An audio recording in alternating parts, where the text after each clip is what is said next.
Good morning and welcome to Harbour View. I'm by the little cafe here at Bembridge Harbour, and I'm here to photograph the sunrise. Still pretty chilly in the morning, as you can see. Got my kind of buff on and my hat. So right, let's head to the beach. Hardly a cloud in the sky. Oh, there you are. You can see where the sun's going to rise. Off there. I think I'm going to position myself on the other side of that kind of line of what looks like an old sort of groin or breakwater or something. Seen better days.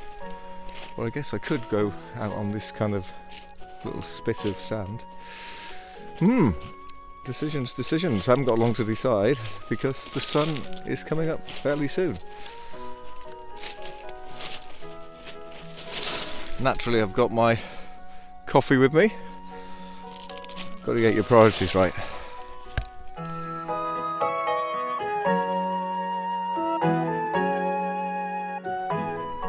It looks like there might be a bit of rain in that cloud there, just sweeping up the channel there, away from Portsmouth, but I don't think it's going to hit us.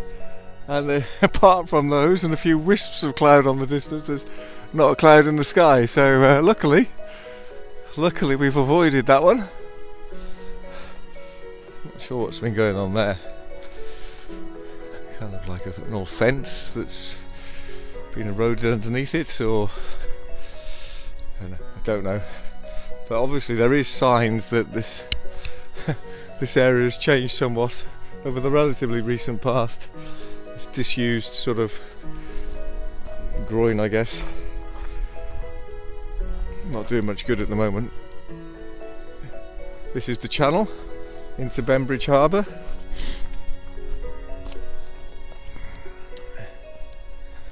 Brittany Ferry makes its way to Portsmouth. The night sailing from France. Goodness knows how many people will be on that. We're not really meant to travel anywhere at the moment. Hopefully that will change soon. Oh God, that wind is a bit chilly. My hands are cold. Right, now where will be a good sunrise even, sunrise shot maybe. Looking through this kind of gap here. Of course, you could go through the sort of stick bits of the fence, but that might be quite interesting. I don't know whether to put I've got the telephoto lens on at the moment. Maybe change that to the kind of like 15 to 45. I don't know. Oh, that looks quite nice with the rain there sweeping down. Right, I've got to set up to take a few photographs. Not long now to sunrise.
So, sun's getting a little bit too high really to do much with now. It was a beautiful sunrise, and hopefully got some good ones with it kind of framed in between these bits of old fence or breakwater or groin, whatever this was.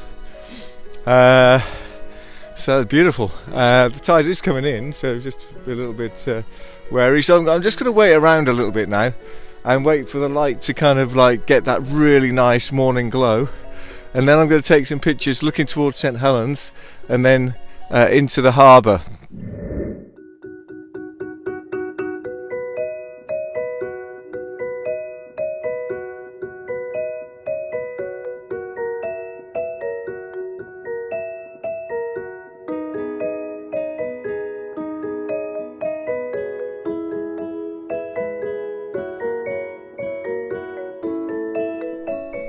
So the rain cloud seems to be sweeping southwards. There you are, across St Helens Fort, and it looks like it's going to give a bit of water, a bit of rainfall for those boats out in the anchored off in the distance there. So right. So looking across the channel here towards St Helens, the sun is getting high enough that it really is lighting up bits of St Helens quite nicely now in this early morning light, particularly with a bit of cloud there to kind of make the contrast a little bit stronger.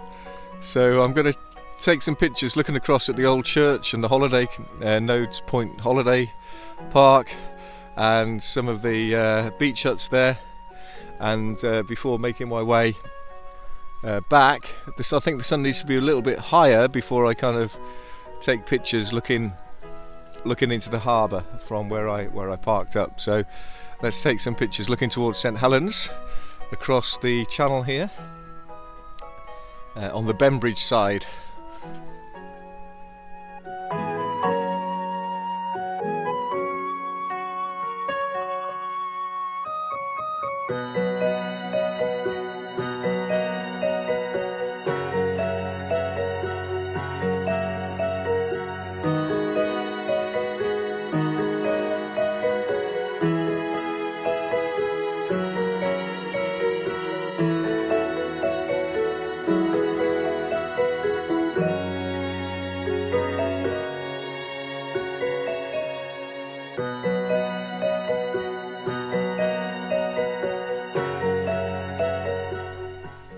Okay, so this is the channel into what is now Bembridge Harbour. Used to be the channel. Well, actually, it wasn't actually here. It used to be more on the St Helens side, and used to go into Brading Haven.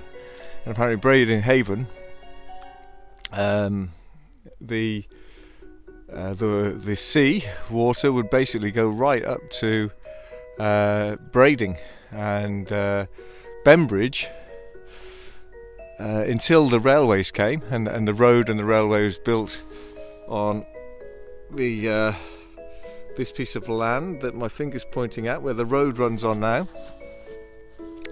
Until that was built in the 1800s, Bembridge was very cut off, and so they're very sparsely populated, and it was only the coming of the railway and the road that came with it that kind of helped Bembridge develop into the the village it is today. Britain's largest village, it claims. So and the area here, Bembridge Harbour, takes up about a fifth of the land, or the sea, that Brading Haven used to take up. And I've been doing a bit of research. I'm going to make another video about 1066, about King Harold spending the summer here before the Norman invasion, and about the coming of the railway and the development of Bembridge. But that'll be a separate video. But this morning I've come here really sort of to have a look at this area in a new light after the reading that I've done. So I'm looking forward to telling you about 1066 and King Harold. I found it really interesting. Right, so anyway, here we are, Bembridge Harbour, a fifth of the size of Brading Haven, and looking beautiful on this late March morning. Well, in terms of golden hour sunshine, that looks like that might be it. Got about, it's about 40 minutes now from sunrise, and the cloud is sweeping kind of from the north and it's beginning to block out the sun. I'm going to do a little bit of exploring. I'm definitely going to come back here, tell you about the old Bembridge railway station and railway line, how that in some ways, the history of this place, very, very interesting, and how the land and the way the estuary here of the Eastern Yar has changed over time is really interesting. So I will come back and tell you that story, and thank you for joining me this morning on my exploration of this little area here around the harbour, and I will see you on the next one.